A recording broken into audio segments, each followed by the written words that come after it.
Hi, I'm Nancy Phillips. I work with Neighbors for Refugees. I'm a co-team leader for one of our teams that supports a family of refugees from Afghanistan. Hello, this is Arshad Sharif. I'm one of the directors at the Neighbors for Refugees organization. Hi, I'm Sophia Nagar, and I'm the mother of these three wonderful boys.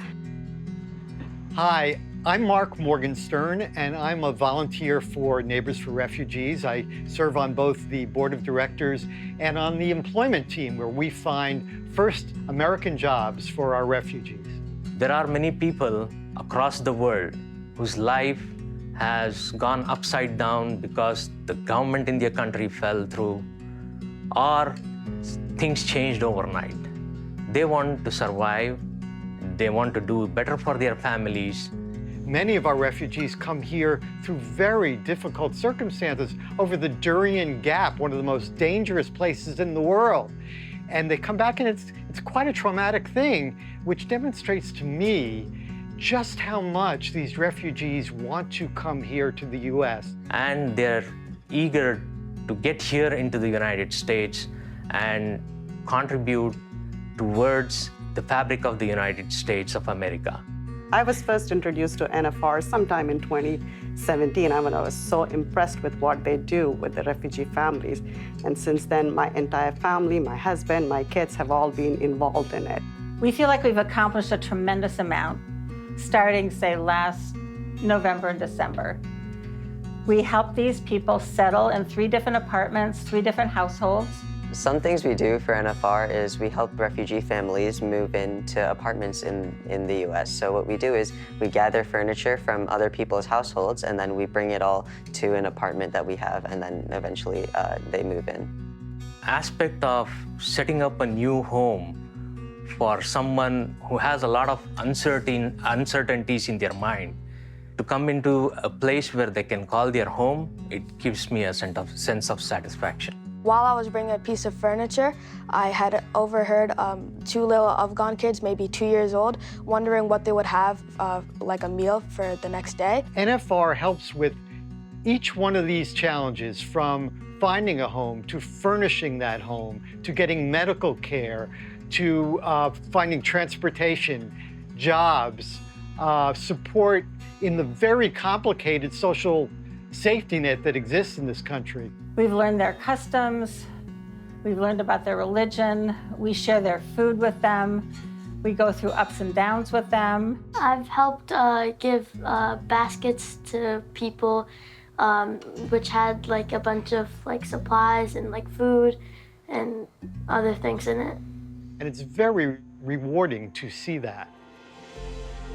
Some of the things that have been very exciting include seeing a refugee get their first job, going off to that job, getting that paycheck from that job, and proudly holding it and cashing it, and feeling that, okay, we can make our way as a family in this new place. So I've met a few families with my husband, and NFR does so much for the upliftment of the women.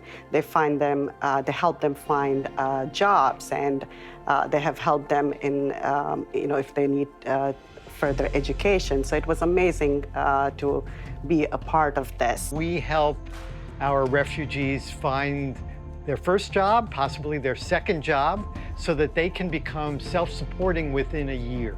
We've been able to connect each of these 13 family members with medical care, and some of them have very specialized needs. 2 of their children are enrolled in school. One's going into kindergarten, one's going into high school. 8 people in this family are now enrolled or have been enrolled in English for a second language classes. NFR has 2 kinds of currency: volunteers, and the amazing number of them we have, and the amazing amount of time that they spend with the refugees. The second, of course, is real U.S. greenbacks currency, that kind of currency. We help them with their budgeting, we help them with their banking, and when appropriate, we help them with financial support. When we first were planning on picking up Bilal from the airport, some basic things, just like translating the welcome note so that the person that's walking into the airport, into the United States, can feel that welcome and the sense of embracement from the organization was mind-boggling. It really made me realize how many things we take for granted in life, even the simple things such as like food or like necessities, and it made me not take anything granted from there on. It's been truly profound, and it's been a life-changing experience for me. And what's really surprised me in working with this family is that they say that we're becoming members of their family, and you know, we really feel that way. We feel like we're members of their family. In a very cynical and fraught time, to work with people who have risked their lives to get here, to live this dream that they maybe have seen on television or read about, gone through incredible circumstances to make that happen, and to see that and feel that is very rewarding. It gives me purpose and hope. I keep coming back to that word hope because that's what this is all about. Hello, my name is Syed Masood. My last name for family is Fakiri. Hello, my name is Nagwa Arbab. I'm from Sudan. I live in Yonkers. I have 4 children. So within year 2022 that I moved to United States, my country was taken over by the Taliban. I was as diplomat in Iran, and also, you know, that destroy our country and took power by Taliban. Like, we experienced so many bad things, and some countries were not safe for us, you know, because we were passing Brazil to Peru to other countries. We didn't even thought about America. We just was trying to go to a country that was safe. Nagwa, can you tell us a little bit about the situation in Sudan that caused your family to have to flee? Yes, my country has war. It's so bad. Well, basically from my childhood, more than 3 decades, I'm the witness of war and fire going on in my home and country. So that's why we don't have good opportunities there anymore. Our life was in danger, and the only best option for us was to leave the country. Leaving our country is not easy, as we think, and we know that we lost our family, our hometown, everything because of the Taliban. You said that when you fled your country, you went to Jordan to the refugee program? Yes. And how was that? Oh, it's so hard. We spent 7 years in the refugees program. It's hard. When we were in the shelter, we had to change our place every 2 months. And when we came here, we don't need to change. And actually, our food was different, and we couldn't eat some food that it was in shelter. And right now, we can eat our food, Afghan food. We must never give up. We can do whatever we want, and here, because here we have freedom. I came to America to save my own life, my family's life, and so not for earning money, just to serve this future's country. It's so very hard in the beginning because you don't know how to communicate with the people and how to go anywhere. But Naval Refugees has volunteers to help us how to do that. They teach us learning English and how to go take a bus to get grocery and go anywhere. When I came to the United States as an immigrant, I was surprised by equality of opportunities. And the fact I can have access to jobs and education like citizens, and respect for differences and freedom, the important thing that is so important for me. First of all, she said about the environment, about the people, about the culture. And she said, because there are so many people here from different countries and different nationalities, different religions, everyone, because she has experienced good things here. That's why she liked New Rochelle.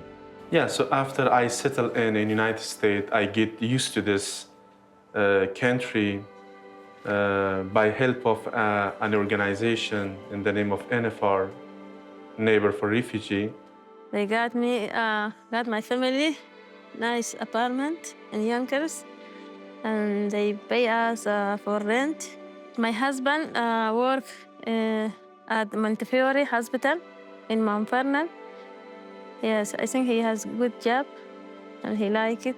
As per my profession, I find my way. I got a job here. Then I put my children in school, and also my wife start studying English language. I'm working in the hospital and dietary food, and also I studied the English class because, it's very important for us. So I want to be a doctor when I grow up, a heart doctor, and be a kind doctor, helping them. Yeah, I'm gonna be a doctor. I'm very lucky to say this point that my rest of my family member, that specifically my parents, that they were in Afghanistan, and finally today they are here with me. And again, NFR helped them with rent assistance and as well as furnishing their apartment. So it is kind of something, a family reunification, that today some of my family members, they're around me and I'm happy with them. I have good colleagues here. And in the school also, my children, they find good classmates. Yes, they said they like school, and this is so nice. I appreciate you. I appreciate the neighbors' heart refuge. I hope for my kids to get educated, so they can be happy and successful in their life. I feel safe in the United States, and I'm so happy that I'm in the United States now, and because here they have a much better education than other countries that we have been. I wasn't really happy to come to America, but really, when I passed the border, people were different, they were kind, they were helping us, they got us this beautiful house. But that changed my thoughts about America. And now I really know what is to be kind. The most importantly thing that people's kindness and their help to us as a newcomer. And yeah, I'm feeling that it made me feel that I belong to this country, and I would love to serve to this country in the future.